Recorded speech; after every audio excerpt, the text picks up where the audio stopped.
ಇಂದು ರಾಹುಗ್ರಸ್ತ ಚಂದ್ರಗ್ರಹಣ ಹಿನ್ನೆಲೆ ರಾಜ್ಯದ ಬಹುತೇಕ ದೇಗುಲಗಳು ಮುಚ್ಚಲ್ಪಟ್ಟಿರುತ್ತೆ. ಆದರೆ ರಾಯಚೂರು ತಾಲೂಕಿನ ದೇವಸುಗೂರು ಗ್ರಾಮದ ಸೂಗೂರೇಶ್ವರ ದೇವಸ್ಥಾನ ಮಾತ್ರ ಚಂದ್ರಗ್ರಹಣದ ವೇಳೆಯೂ ಓಪನ್ ಆಗಿರಲಿದೆ. ಯಾವುದೇ ಗ್ರಹಣ ಇದ್ರೂ ಕೂಡ ಸೂಗೂರೇಶ್ವರ ದೇವಾಲಯ ಎಂದಿನಂತೆ ಓಪನ್ ಆಗಿರುತ್ತೆ. 800 ವರ್ಷಗಳಷ್ಟು ಹಳೆಯದಾದ ಐತಿಹಾಸಿಕ ಸೂಗೂರೇಶ್ವರ ದೇವಸ್ಥಾನದಲ್ಲಿ ಗ್ರಹಣ ದೋಷದ ವಾಸ್ತುಶಿಲ್ಪದ ಶಾಸನಗಳು ಹಾಲುಗಂಪಗಳು ಪ್ರತಿಷ್ಠಾಪನೆಯಾಗಿವೆ. ಗ್ರಹಣ ದೋಷ ಮುಕ್ತ ವಾಸ್ತುಶಿಲ್ಪದಿಂದಾಗಿ ರಾಹುಗ್ರಸ್ತ ಚಂದ್ರಗ್ರಹಣದ ವೇಳೆಯೂ ದೇವಾಲಯದ ಗರ್ಭಗುಡಿ ಬಾಗಿಲು ಬಂದ್ ಮಾಡುವುದಿಲ್ಲ. ಜೊತೆಗೆ ಎಂದಿನಂತೆ ಎಲ್ಲ ಪೂಜೆ ಕೈಂಕರ್ಯಗಳು ಯಾವುದೇ ಅಡ್ಡಿಯಿಲ್ಲದೆ ಸಾಗುತ್ತಿವೆ. ಇಲ್ಲಿನ 2 ಶಾಸನ ಕಂಬಗಳ ಮೇಲೆ ಸೂರ್ಯಚಂದ್ರರ ಕೆತ್ತನೆಗಳಿದ್ದು 13ನೇ ಶತಮಾನದಿಂದಲೂ ಗ್ರಹಣ ಮುಕ್ತ ದೇವಾಲಯವಾಗಿದೆ. ಈ ಹಿನ್ನೆಲೆ ಸೂಗೂರೇಶ್ವರ ದೇವಸ್ಥಾನಕ್ಕೆ ಗ್ರಹಣ ದೋಷ ತಟ್ಟುವುದಿಲ್ಲ. ದೋಷ ಪರಿಹಾರವನ್ನ ಇಲ್ಲಿನ ವಾಸ್ತುಶಿಲ್ಪವೇ ಮಾಡುತ್ತೆ ಅನ್ನುವ ಪ್ರತೀತಿ ಇದೆ. ಹೀಗಾಗಿ ಚಂದ್ರಗ್ರಹಣ ಸೂರ್ಯಗ್ರಹಣದ ವೇಳೆಯೂ ಇಲ್ಲಿ ತ್ರಿಕಾಲ ಪೂಜೆಗಳು ನಡೆಯುವುದು ವಿಶೇಷವಾಗಿದೆ.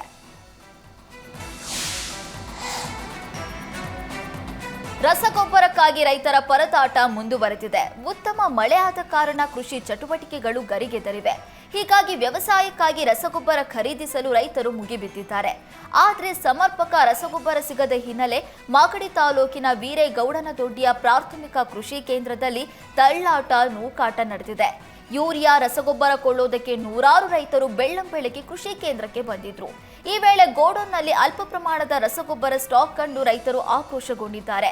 25ಕ್ಕೂ ಹೆಚ್ಚು ಹಳ್ಳಿಗಳಿಂದ ರಸಗೊಬ್ಬರ ಕೊಳ್ಳೋದಕ್ಕೆ ಬಂದಿದ್ದ ರೈತರು ಇರುವಂತ ಸ್ಟಾಕ್ನಲ್ಲಿ ತಮಗೆ ಗೊಬ್ಬರ ನೀಡುವಂತೆ ಪಟ್ಟು ಹಿಡಿದಿದ್ದಾರೆ. ಈ ವೇಳೆ ಸ್ಥಳದಲ್ಲಿ ರೈತರ ನಡುವೆ ಗಲಾಟೆ ಕೂಡ ನಡೆದಿದೆ.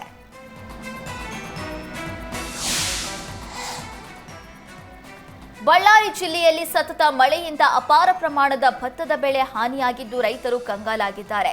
ಕಂಪ್ಲಿ ತಾಲೂಕಿನ ಹಲವು ಕಡೆ ಭತ್ತದ ಬೆಳೆಗೆ ದುಂಡಾಣು ಮಚ್ಚೆ ವೈರಸ್ ತಗುಲಿದ್ದು ನೂರಾರು ಎಕರೆ ಭತ್ತದ ಬೆಳೆ ಹಾನಿಯಾಗಿದೆ. ತುಂಗಾಭದ್ರಾ ನದಿ ಪಾತ್ರದ ಕಂಪ್ಲಿ, ಸಣಾಪುರ, ಇಟಗಿ, ಅರಳಿಹಳ್ಳಿ ಸೇರಿ ಹಲವು ಹಳ್ಳಿಗಳಲ್ಲಿ ವ್ಯಾಪಕವಾಗಿ ಭತ್ತ ಬೆಳೆಯಲಾಗ್ತಿದೆ. 600ಕ್ಕೂ ಹೆಚ್ಚು ಎಕರೆಗಿಂತ ಹೆಚ್ಚು ಭತ್ತದ ಹೊಲಗಳಲ್ಲಿ ದುಂಡಾಣು ಮಚ್ಚೆ ರೋಗ ವ್ಯಾಪಕವಾಗಿ ಹಬ್ಬಿದೆ. ಬೆಳೆಗಳು ತೆನೆ ಒಡೆಯುವ ಹಂತದಲ್ಲಿ ರೋಗ ಬಾಧಿಸಿದ್ದು ತೆನೆ ಕಾಣದೆ ಬೆಳೆ ಸಂಪೂರ್ಣ ಒಣಗಿ ಹೋಗ್ತಾ ಇದೆ. ಬೆಳೆ ಕೈಗೆ ಬರುವ ಹಂತದಲ್ಲಿ ಸಂಕಷ್ಟ ಎದುರಾಗಿದ್ದು ರೈತರು ಲಕ್ಷಾಂತರ ರೂಪಾಯಿ ನಷ್ಟವಾಗುವ ಭೀತಿಯನ್ನ ಎದುರಿಸ್ತಾ ಇದ್ದಾರೆ.